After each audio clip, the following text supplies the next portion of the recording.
Shut up and sit down.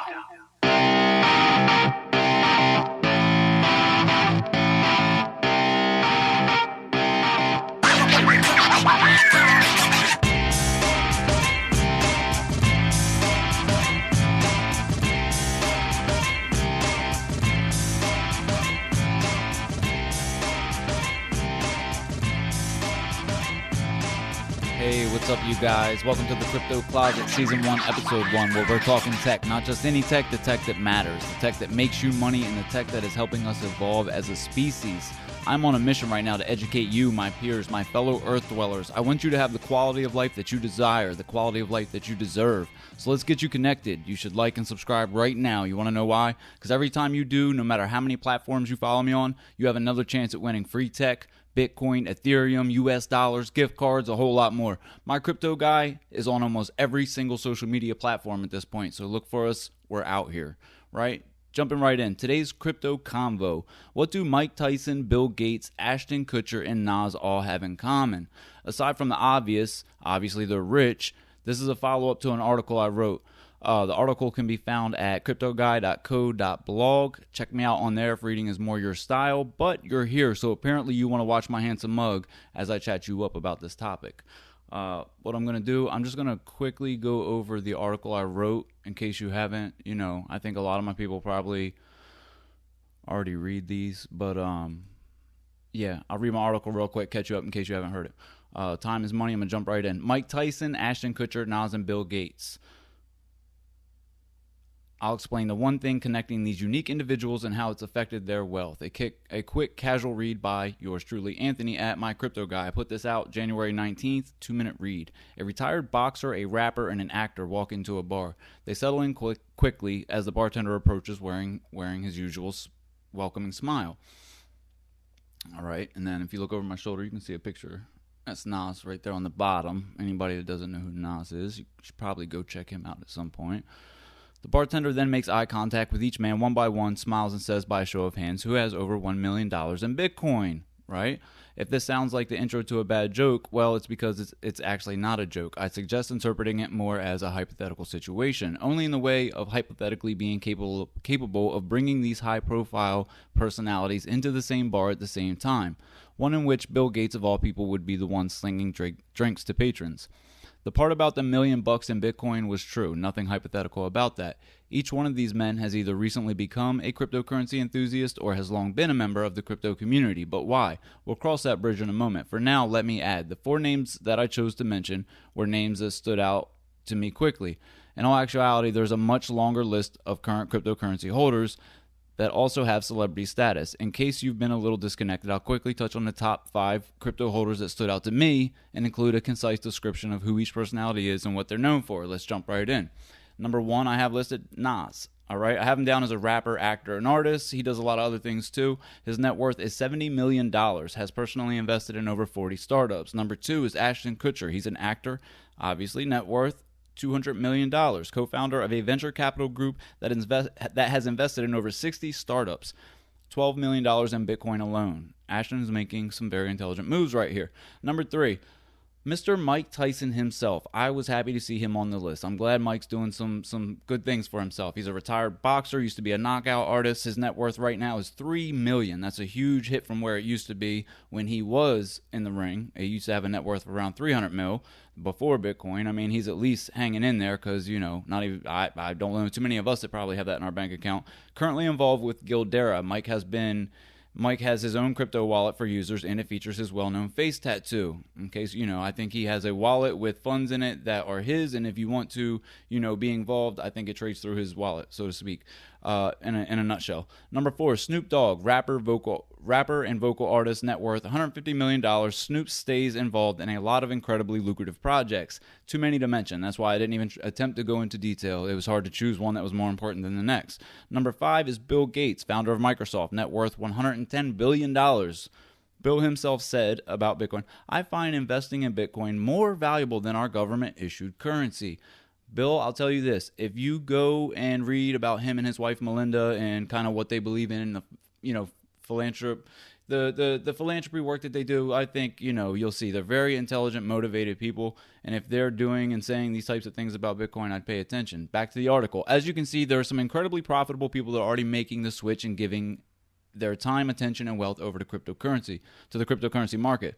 Let me explain one of the key reasons why they are making this move. Imagine for a second that right here, right now, you have enough capital at your disposal to hire an entire team of people. Entire team of people for what? I don't know. How about whatever you want? How about hiring a team of people that manage your ever-expanding wealth? Their responsibility would involve looking for new hot markets to invest your money into for quick growth. They would also be responsible for protecting your assets from theft, coercion, and manipulation, etc.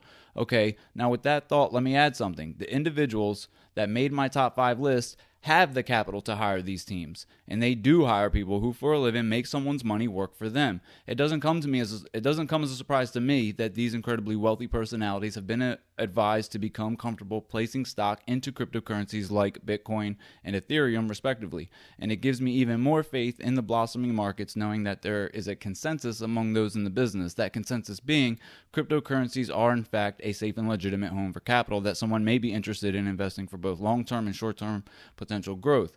I think the answer is obvious.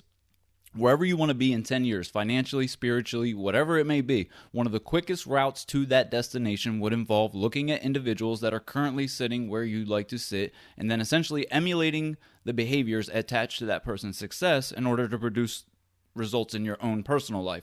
Simple enough, right? Well, then why don't more of us do it? Just keep that in mind as we move forward together. The takeaway from this article is simple. These incredibly wealthy people did not invest in Bitcoin or any other crypto market for that matter to lose money. So if they didn't do it to lose money, do I need to, finish that sentence? I think it's pretty self-explanatory.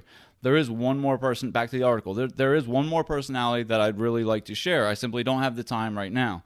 Remember, this is a short list of interesting personalities that have become interested in crypto. On my all-new podcast titled The Crypto Closet, I'm going to explain that one personality and their interesting story on how they became one of the wealthiest humans in the world through Bitcoin.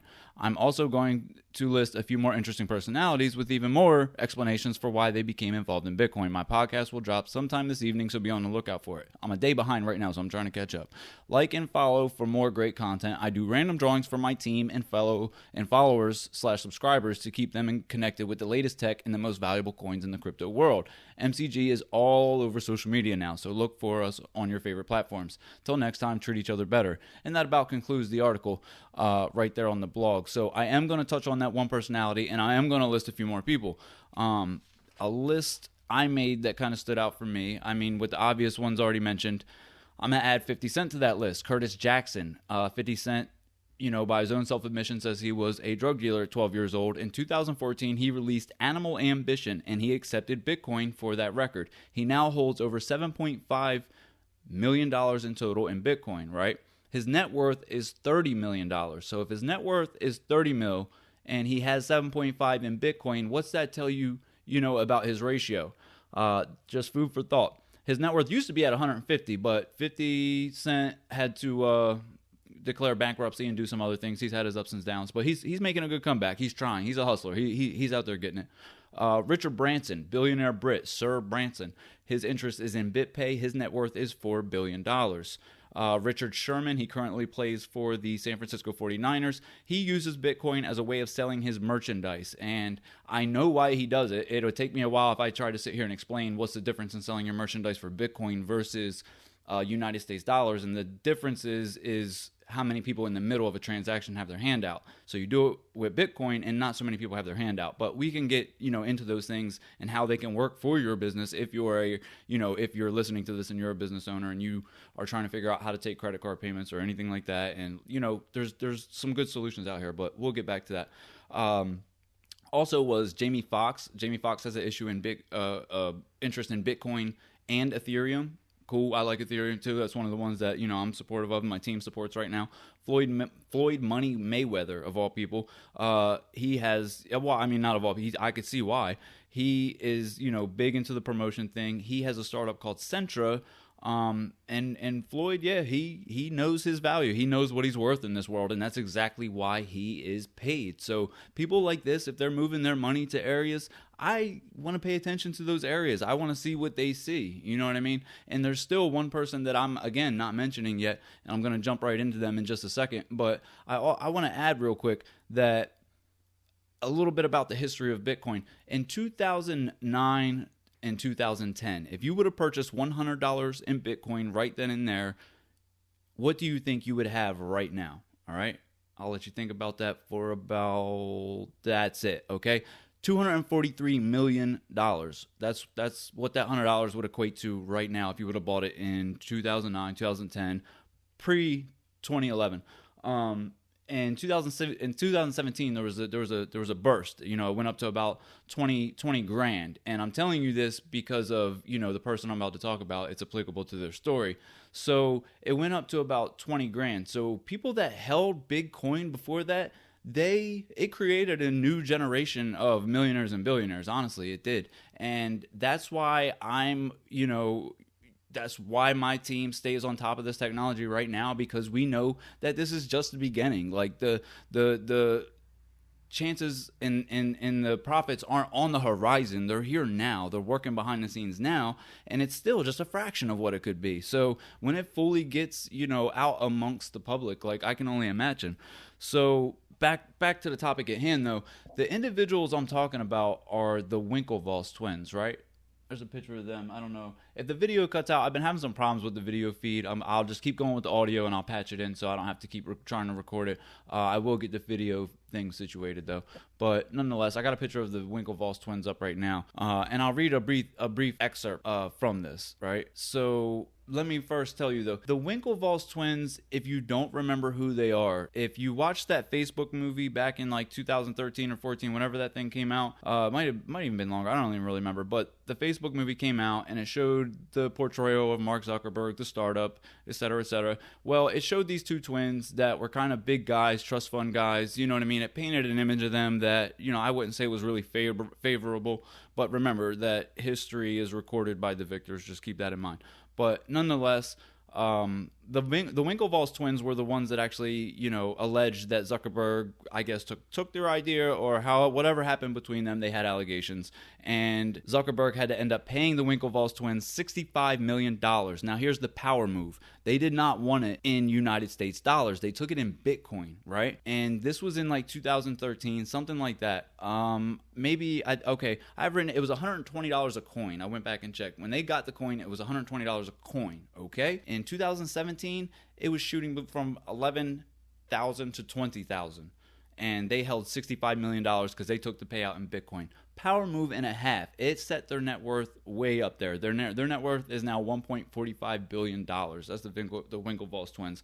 And they're making a lot of moves in the crypto market even right now. They have an interesting technique about how they store their keys. And they have pieces of their keys spread out in different vaults of different banks. I read this in the last couple of days. They have their keys spread out in different vaults of different banks, and I guess in safe deposit boxes. So it sounds so simple, but that would be really complex to try to steal some money from them. You would have to not only infiltrate a bank over and over and over and over again, and a safe deposit box over and over and over again, but then you'd have to, you know, get the pieces, put them together the right way, and it wouldn't work. And it seems like a lot of work. I mean, I think there's easier ways out there, but let's read a little bit about them.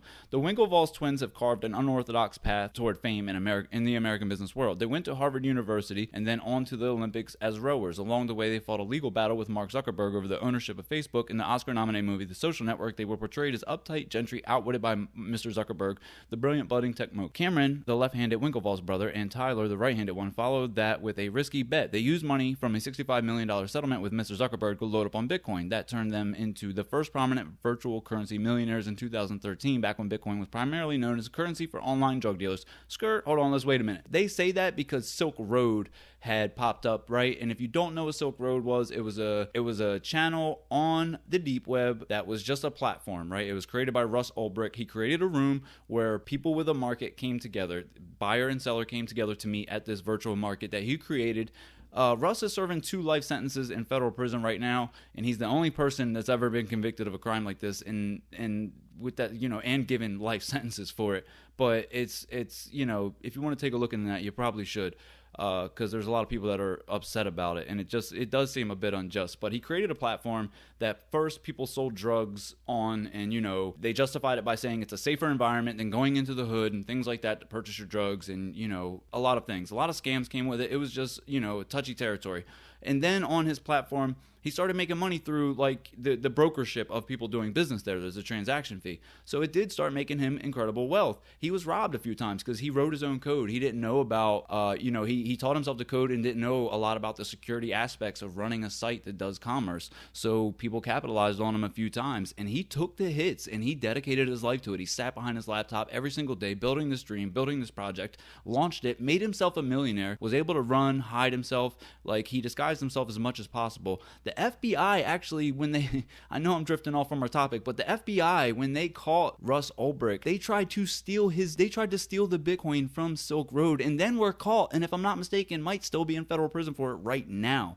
So that just shows you like the levels of corruption. The same people that are supposed to be issuing discipline to this man for creating this website also tried to steal the profits off of all these, illicit transactions. So it just kind of shows you the world we live in, and it's not the currency, it's not the Bitcoin that should get a bad rap for being associated with the name with drug dealers, because the only reason drug dealers went to it is because Bitcoin offers you anonymity and security through blockchain. Blockchain is, we'll get into the technology that blockchain is. It's a ledger, but nonetheless, a lot of safety comes with that, doing a transaction.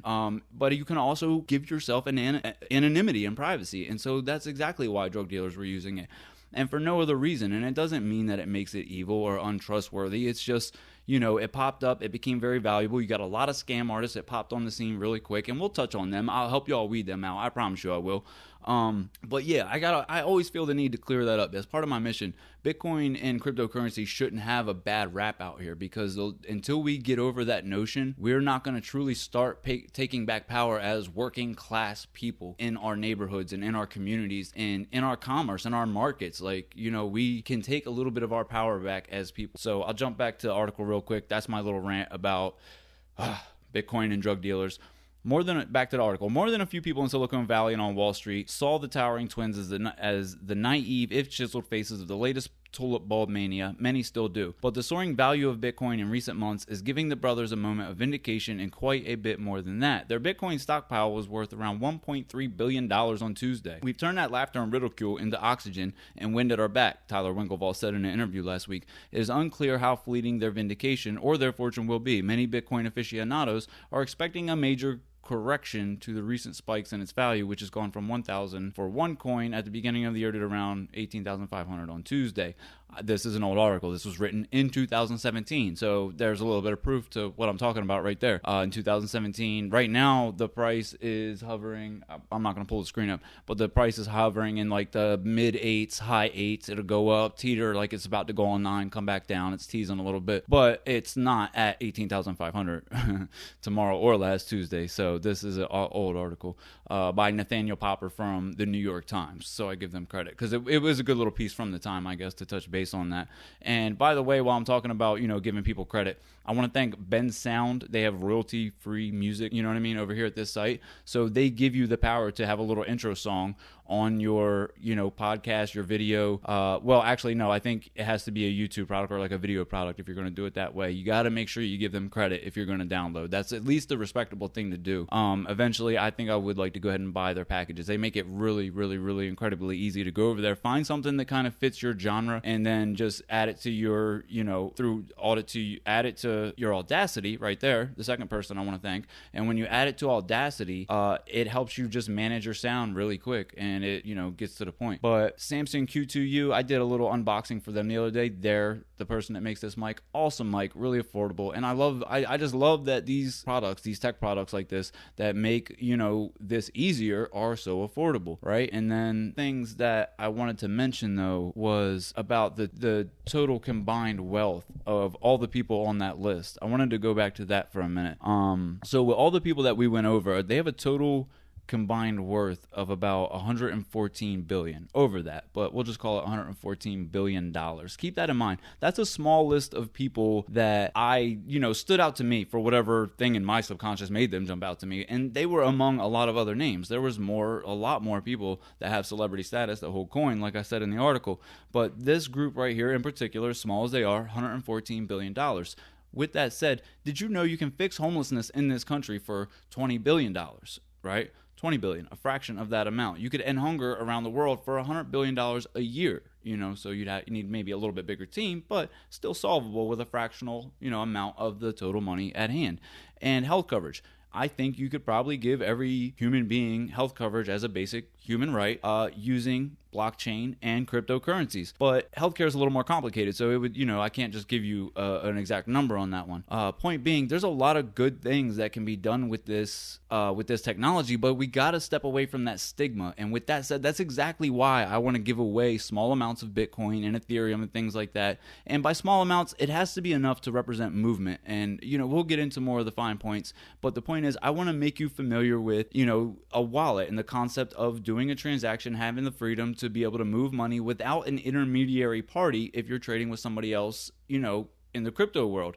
You don't need a bank. You don't need somebody to charge you a transaction fee if you're an entrepreneur and you want to do a transaction with somebody on the spot for a service that you offer. But we're going to get more into that.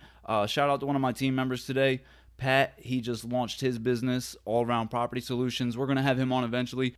He got his LLC. He started a company seeking out distressed homes, making them valuable again. If you are behind on your mortgage, he has a program for you where he will get you out from behind your mortgage and get you caught up. Like he's a genuine good dude, and he has people's best interest at mind. So we're going to have him on at some point. I'll let him explain his background, his story, how he got where he's at, how he's making the power moves he's making. That way, if one of you guys out there is interested in something he's doing, you can hear his story. And that's the type of personalities that I want to have on the show. I'll feature somebody every once and again that's directly on my team. And I'll explain how the team operates and why we all kind of try to profit together, how we leverage each other's combined wealth. And we're not the only ones doing this. There are other groups, you know what I mean? But we're doing it our own way. And part of this show is me doing me. So if you want to get with us, if you want to check us out, you know what I mean? I'll be doing some giveaways soon. I got an Amazon Echo over here I was thinking about. Maybe I'll do an unboxing with it first. I don't know. We'll see what happens. But like and subscribe, and remember, treat each other better. And I think we can do better, and we can continue to learn and grow. But till next time, check me out at cryptoguy.co.blog.